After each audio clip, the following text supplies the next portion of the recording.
ಶೀಘ್ರವೇ ಸಿದ್ದರಾಮಯ್ಯ ಸಂಪುಟಕ್ಕೆ ಸರ್ಜರಿ ನಡೆಯಬಹುದು, ಕೆಪಿಸಿಸಿ ಅಧ್ಯಕ್ಷರು ಬದಲಾಗಬಹುದು ಅಂತ ಹೇಳಲಾಗ್ತಾ ಇತ್ತು. ಆ ತರದ ನಿರ್ಣಯ ತೆಗೆದುಕೊಳ್ಳದೆ ಇರೋದಕ್ಕೆ ಹೈಕಮಾಂಡ್ ತೀರ್ಮಾನ ಮಾಡಿರುವಂತೆ ಕಾಣಿಸ್ತಿದೆ. ಸಿಎಂ ಸಿದ್ದರಾಮಯ್ಯ ಅವರಿಂದ ಸಚಿವರ ರಿಪೋರ್ಟ್ ಕಾರ್ಡ್ ಪಡೆದಿರುವ ಹೈಕಮಾಂಡ್ ನಾಯಕರು ಸಂಪುಟ ಪುನಾರಚನೆ ಬಗ್ಗೆ ಜನವರಿಯಲ್ಲಿ ಅಂತಿಮ ನಿರ್ಧಾರ ತೆಗೆದುಕೊಳ್ಳುವುದಾಗಿ ತಿಳಿಸಿದ್ದಾರೆ. ಸಚಿವ ಆರ್ಬಿ ತಿಮ್ಮಾಪುರ್ಗೆ ಕೋಕ್ ನೀಡುವ ವಿಚಾರ, ಮಾಜಿ ಮಂತ್ರಿ ನಾಗೇಂದ್ರರನ್ನ ಮತ್ತೆ ಸಂಪುಟಕ್ಕೆ ತೆಗೆದುಕೊಳ್ಳುವ ಬಗ್ಗೆ ಪ್ರತ್ಯೇಕ ತೀರ್ಮಾನ ಇಲ್ಲ. ಇದು ಕೂಡ ಜನವರಿಯಲ್ಲೇ ತೀರ್ಮಾನ ಆಗುತ್ತೆ. ಅಷ್ಟೇ ಅಲ್ಲ, ಕೆಪಿಸಿಸಿ ಅಧ್ಯಕ್ಷರ ಬದಲಾವಣೆಯನ್ನು ಕೂಡ ಹೈಕಮಾಂಡ್ ಮುಂದೂಡಿದೆ. ಇದರ ಜೊತೆಗೆ ಇನ್ನಷ್ಟು ಕಾಲ ಡಿಕೆ ಶಿವಕುಮಾರ್ ಅವರನ್ನೇ ಮುಂದುವರಿಸಬೇಕಾ ಅಥವಾ ಬೇರೆ ಸಮರ್ಥರನ್ನ ಆಯ್ಕೆ ಮಾಡಬೇಕಾ ಎಂಬ ಬಗ್ಗೆ ಹೈಕಮಾಂಡ್ ಮಟ್ಟದಲ್ಲಿ ಚರ್ಚೆ ನಡೆದಿದೆ. ಇನ್ನು ಅಂತಿಮ ತೀರ್ಮಾನಕ್ಕೆ ಬಂದಿಲ್ಲ. ಈ ಮಧ್ಯೆ ಸಿಎಂ ಅಧ್ಯಕ್ಷ ಸ್ಥಾನದ ಯಾವುದೇ ಸ್ಥಾನ ಸಿಕ್ಕರೂ ಕೂಡ ಓಕೆ ಅಂತ ಸತೀಶ್ ಜಾರಕಿಹೊಳಿ ಅವರು ಆ ಅರ್ಥದಲ್ಲಿ ಹೇಳಿಕೆ ಕೊಟ್ಟಿದ್ದಾರೆ. 15 ದಿನದಲ್ಲಿ ಸಂಪುಟ ವಿಸ್ತರಣೆ ಆಗುತ್ತೆ ಅಂತ ವಿನಯ್ ಕುಲಕರ್ಣಿ ಅವರು. ಇದು ಕ್ಯಾಬಿನೆಟ್ ಏನು ಚರ್ಚೆ? ಕ್ಯಾಬಿನೆಟ್ ಎಕ್ಸ್ಪೆನ್ಷನ್ ಚರ್ಚೆ ನಾವು ಮಾಡ್ತಾ ಇಲ್ಲ. ಈಗ ನಾಗೇಂದ್ರ ಅವ್ರನ್ನೇನೋ ಒಬ್ಬರನ್ನಾದ್ರೂ ತಗೊಳ್ತಾರೆ ಅನ್ನೋ ಸುದ್ದಿ ಸರ್.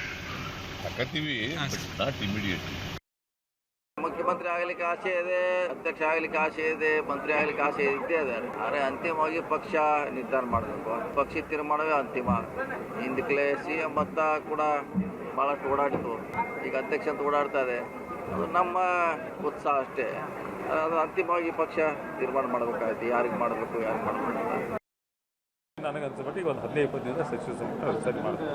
ನೋಡೋಣ ನಮ್ಮ ಹೈಕಮಾಂಡ್ ಏನು ಮಾಡ್ಬೇಕು ಈ ಸಲ ಅಂತ ನೋಡೋದು. ಇಲ್ಲ, ವೈಯಕ್ತಿಕ ಅಭಿಪ್ರಾಯ ಇಲ್ಲ, ಹೈಕಮಾಂಡ್ ಡಿಸಿಷನ್ ಇರ್ತೈತೆ ಅದ್ರಾಗ. ನಾನು ಕೂಡ ಒಬ್ಬ ಆಕಾಂಕ್ಷಿನೇ. ಅವರು ಮಿನಿಸ್ಟರ್ ಅದರ ಟಿ ಕೆ ಅವರಿಗೆ ಆಕಾಂಕ್ಷಿಗಳಿಗೆ ನಿರಾಸೆ, ಬಾಕಿದವ್ರಿಗೆ ಟೆನ್ಷನ್. ಅಲ್ರಿ ರಿಪೋರ್ಟ್ ಕಾರ್ಡು ಏನ್ರಿ? ರಿಪೋರ್ಟ್ ಕಾರ್ಡ್ ಅಂದ್ರೆ ಮಾನದಂಡ ಏನಿರಬಹುದು? ಅದಕ್ಕೆ ಪರ್ಫಾರ್ಮೆನ್ಸ್ ಆಗಿ ಚೆನ್ನಾಗಿ ಏನದು? ಅದೇ ಏನು ಮಾನದಂಡ?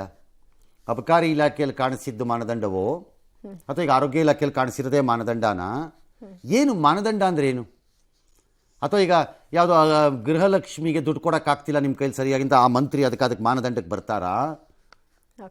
ಅಥವಾ ಯಾವುದೋ ಸಾರಿಗೆ ನೌಕರದೇನೋ ಸಮಸ್ಯೆ ಆಗಿದೆ ಅಂದರೆ ಹಂಗಾರೆ ಸಾರಿಗೆ ಮಂತ್ರಿ ಆ ಮಾನದಂಡದೊಳಗೆ ಬರ್ತಾರಾ? ಏನು ಮಾನದಂಡ ಅಂದರೆ ಹೇಗದು? ಪರಿಶಿಷ್ಟ ವರ್ಗದಲ್ಲಿ ಬಂತಲ್ಲ ಅದ್ರದ್ದು ಮಾನದಂಡನ?